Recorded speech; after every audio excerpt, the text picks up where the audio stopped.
The AI e-learning Powerpack is a plugin for WordPress designed to enhance your online courses with cutting-edge generative AI tools. It connects your platform to OpenAI, who are the company behind ChatGPT, to power all of its AI features. Now, if you haven't already done so, what you'll need to do is register an account with OpenAI. And to do this, please firstly head to platform.openai.com to register an account there.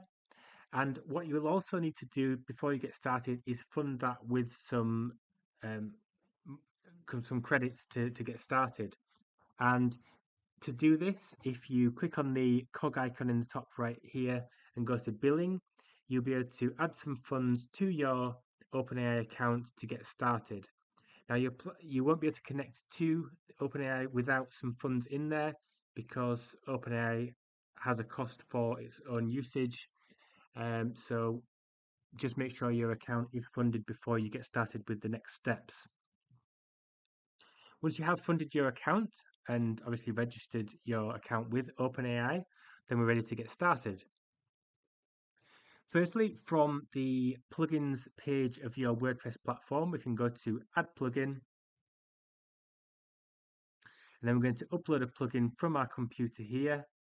And I'm just going to pick the zip file which you would have received in the email when you purchased the plugin. And I'm going to click Install Now. Once it's installed, we can activate the plugin. And from this point, we can add the license key.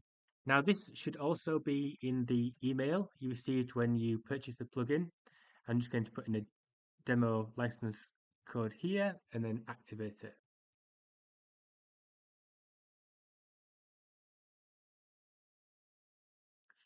Once the plugin is activated, we'll see a notice here, and we can now get connected to OpenAI.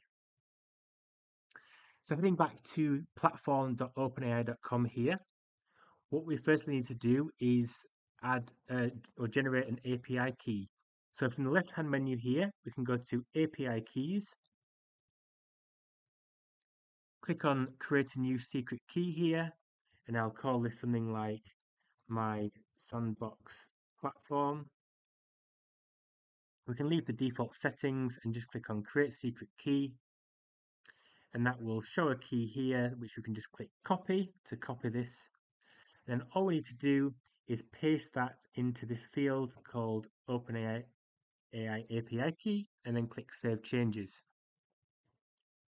It will actually also ask us to choose the model that we want to use here. And what you'll find is that OpenAI have lots of different models, each with different capabilities and speeds. Some are faster than others, and some have different capabilities that they can do. What you generally want to do is pick a nice, fast, cheap model in most cases, like 4.1 nano. Or if you want something a bit more, want your platform to be a bit slower but a bit more intelligent, then there are different options that you can choose here.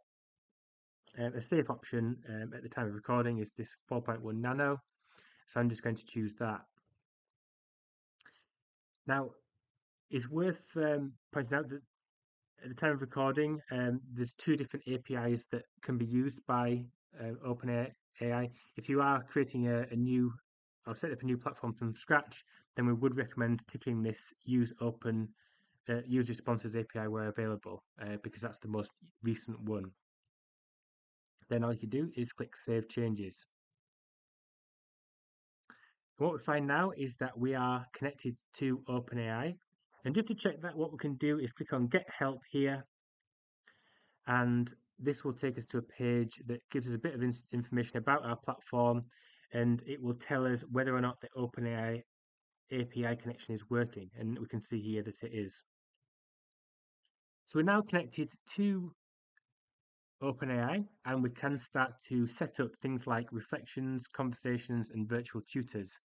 And in the subsequent videos, we'll walk through the steps to be able to do that. Firstly, what I'll do is point out as well that we can enable debug logging. Now, if you are having trouble with any of these options, the reflections, conversations, or virtual tutors, what you can do is click on this to enable it and save changes. And then what you'll find is that in your PHP error log, it will log all the information that is happening behind the scenes between your platform and OpenAI to help with any diagnostic purposes for troubleshooting issues. We would recommend only enabling that if you are troubleshooting any issues. For most cases, we'll leave that unticked. Assistants will come on to in the next video because these feed into some of the the conversations and virtual tutors. In the language tab here, we can change some of the wording for certain things. So you'll find that in reflections, there is an option called, the button that says generate suggestion, and we can change some of the wording behind that if we want to.